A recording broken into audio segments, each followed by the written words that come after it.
I am going to get an electric vehicle because I'm sick of spending all this money. Aussies are being encouraged to work from home because of how expensive petrol is becoming by the global energy watchdog. I just filled up and it is not looking good. Now, more Aussies are thinking it might be a good time to get an electric vehicle. The war in the Gulf and the rising fuel costs and the fact that it may even run out had me a bit concerned because, I need to get to work. Angela works as a teacher in regional Mount Barker in WA and travels about 140 kilometres every day to and from work. Before the US-Israel war with Iran, she says she was spending about $120 a week on petrol.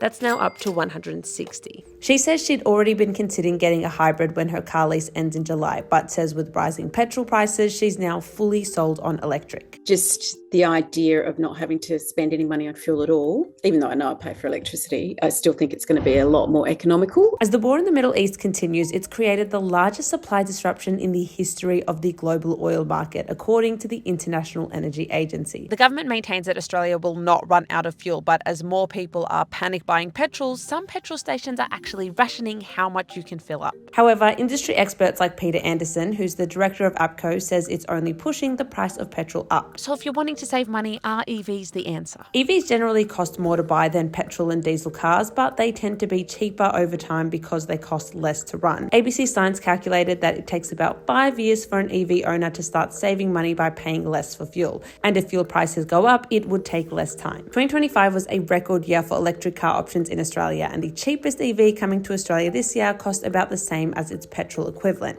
EV retailers like Tesla say that in the last week, they've noticed more customers are quicker to decide on making their EV purchase. Okay, I gotta go. There's somebody behind me.